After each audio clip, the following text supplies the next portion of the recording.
कल हम लोगों ने टाइप 2 तक पढ़ा था। आज टाइप 3 के बारे में पढ़ेंगे।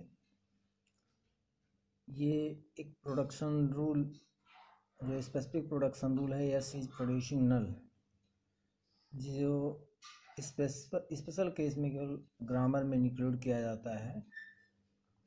अगर नल हमारे लैंग्वेज में है, मतलब अगर नल स्ट्रिंग हमारे लैंग्वेज में आ रहा है, तो ही यस इज प्रोड्यूसिंग नल वाला प्रोडक्शन रूल हम लोग अपने ग्रामर में इंक्लूड करेंगे, अदरवाइज इंक्लूड नहीं करेंगे। लेकिन इंक्लूड करने के साथ में हमें एक बात और ध्यान रखनी होगी कि किसी भी प्रोडक्शन रूल के राइट साइड में यस अपीयर नहीं होना चाहिए।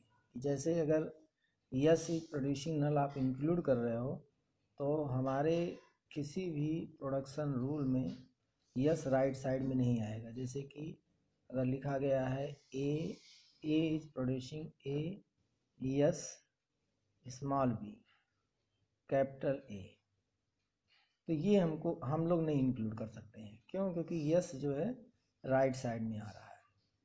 क्योंकि ये रिस्ट्रिक्शन होता है कि हमारी प्रोसेसिंग स्ट्रिंग की लेंथ नॉन डिक्रीजिंग होना चाहिए। जैसे अभी हम लोगों ने पढ़ा था ये structure, phi a psi is producing phi alpha psi. तो यहाँ पे एक कंडीशन होता है कि फाई ए साई का लेंथ और फाई अल्फा साई का लेंथ ये नॉन डिक्रीजिंग कंडीशन को फुलफ़िल करें। मतलब जो बाद वाली स्ट्रिंग बन रही है उसकी लेंथ पहले वाली स्ट्रिंग से ग्रेटर होनी चाहिए या फिर उसके बराबर होनी चाहिए। नॉन डिक्रीजिंग का मतलब घटना नहीं चाहिए, बढ़ भी सकता है या कांस्टेंट भी रह सकता है। तो मतलब ए एक सिंबल है। अगर ए इज प्रोड्यूसिंग नल आप यूज़ करोगे तो इसकी लेंथ डिक्रीज हो जाएगी, क्योंकि अल्फ़ा की जगह पे नल आ जाएगा। तो फाई की जितनी लेंथ थी और साई की जितनी लेंथ थी, वो लेंथ वो दोनों को मिला के जो लेंथ बनेगा वो इसकी लेंथ से एक कम हो जाएगा, क्योंकि एक करेक्टर इरेज हो जाएगा, एक की जगह पे नल आप रख दोगे। तो ये कंडीशन होल्ड होना चाहिए। आप लोग बुक पढ़ेंगे तो बुक में भी ये लिखा मिलेगा। तो नॉन डिक्रीजिंग ऑर्डर का ही नॉन डिक्रीजिंग कंडीशन फुलफ़िल करना चाहिए। हालांकि ये अगर आप बहुत ध्यान में नहीं भी रखते हो तो भी हमारा काम चल जाएगा, लेकिन फ़िलहाल ये बात ध्यान में रखनी चाहिए। फाई यहाँ पे टाइप 2 प्रोडक्शन रूल जो हम लोगों ने पढ़ा था कल, सॉरी टाइप 1 तक पढ़ा था, टाइप 2 नहीं पढ़ा था हम लोगों ने। टाइप 2 के बारे में हमने टाइप 1 में ही समझाया था, लेकिन यहाँ पे अलग से समझाया गया है। तो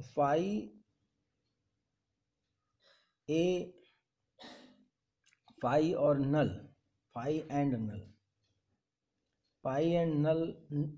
phi and psi is equal to null होता है जब टाइप 2 प्रोडक्शन रूल की हम बात करते हैं। यहाँ पे इस स्ट्रक्चर का टाइप 2 में इस स्ट्रक्चर का प्रोडक्शन रूल ही अलाउ होता है। जैसे कुछ एग्जांपल यहाँ पे दिया गया है, ये पहले ये देख लीजिए, phi a psi is producing phi alpha psi. अगर आप इन दोनों की वैल्यू नल लेते हो तो ये स्ट्रक्चर फाइनली कैसा हो जाएगा, ए इज प्रोड्यूसिंग अल्फा। मतलब इसी तरह का प्रोडक्शन रूल अलाउ होता है हमारे टाइप 2 में।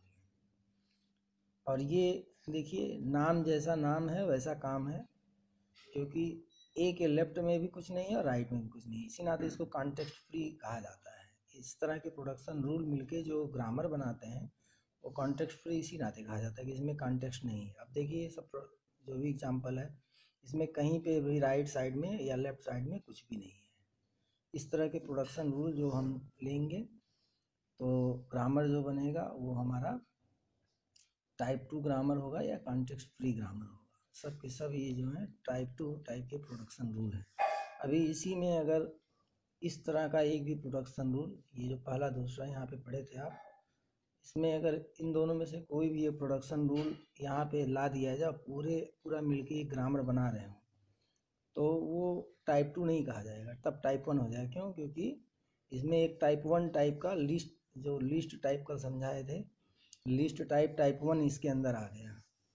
तो इस नाते इसका जो हाईएस्ट टाइप होगा वो टाइप 1 होगा। ये पूरा ग्रामर मिला के जो जितने भी प्रोडक्शन रूल हैं ग्रामर बनाएंगे, और उस पूरा ग्रामर एक टाइप 1 कैटेगरी का हो जाएगा, मतलब कॉन्टेक्स्ट सेंसिटिव हो जाएगा। इंडिविजुअली ये टाइप 2 है, टाइप 2 है, टाइप 2 है, टाइप 2 है। और ये जो है आपका दो प्रोडक्शन रूल अगर हम ये इसमें इंक्लूड कर लेते हैं, तो ये दोनों चूँकि टाइप 1 के हैं, तो पूरा जो कंबाइन रूप से ग्रामर बनेगा और टाइप 1 ही कहा जाएगा, भले ये सब टाइप 2 है। हालांकि देखिए यही जो है ये और ये तीनों भी आप देखेंगे टाइप 3 कैटेगरी में फॉलो होंगे, क्योंकि उसके लिए जो टाइप 3 प्रोडक्शन रूल है उसका देखिए यहाँ पे स्ट्रक्चर समझाया गया है। इसमें किस तरह के प्रोडक्शन रूल इंक्लूड होते हैं टाइप 3 में, थोड़ा सा रिस्ट्रिक्शन, मतलब मोस्ट रिस्ट्रिक्टेड होता है ये। तो इसमें इस पर भी कुछ रिस्ट्रिक्शन लगा दिया गया, जैसे ये टाइप 3 नहीं है, ये तीनों टाइप 3 है। लेकिन जितने भी टाइप 3 होते हैं वो ज़रूरत पड़ने पर टाइप 2 टाइप 1 सब कहे जा सकते हैं। अब अगर ये चारों मिला के अगर किसी केवल यही 4 लिया जाए, किसी ग्रामर कौन सा ग्रामर बन रहा है, क्योंकि ये इंडिविजुअली टाइप 2 है, टाइप 3 है, टाइप 3 है, टाइप 3, बट ये टाइप 2 है। तो पूरा ओवरऑल ये टाइप 2 ग्रामर यानी कि कॉन्टेक्स्ट फ्री ग्रामर हो जाएगा। टाइप 3 के लिए देखिए कंडीशन क्या है, A is producing small X, A is producing small X capital B. X क्या होता है? स्ट्रिंग्स ऑफ टर्मिनल सिंबल, पढ़े हैं आप लोग, कई बार बताया गया। देखिए x belongs to summation asterisk and b belongs to variable. एक ही वेरिएबल केवल रहेगा, वो भी राइट साइड में। देखिए जो कल बताए थे कि जो रेगुलर ग्रामर होते हैं और उसमें राइट लीनियर या फिर लेफ्ट लीनियर दोनों एक साथ नहीं हो सकते हैं, या तो राइट लीनियर सब के सब होंगे या तो सब के सब लेफ्ट लीनियर होंगे।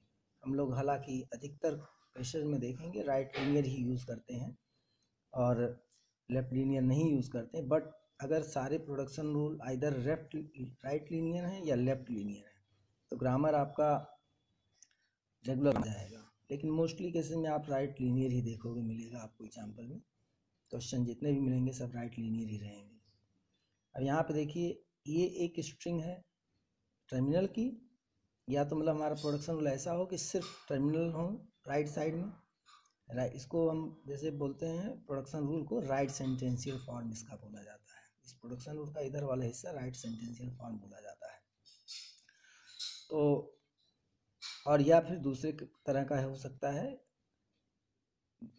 टर्मिनल सिंबल्स में इट मे बी 1 और मोर देन 1 और मे बी 0, मतलब एक टर्मिनल हो सकता है, एक से अधिक भी हो सकते हैं या एक भी नहीं हो सकता है, क्योंकि यहाँ एस्ट्रिक लगा हुआ है, एस्ट्रिक में नल आता है, but followed by only single variable.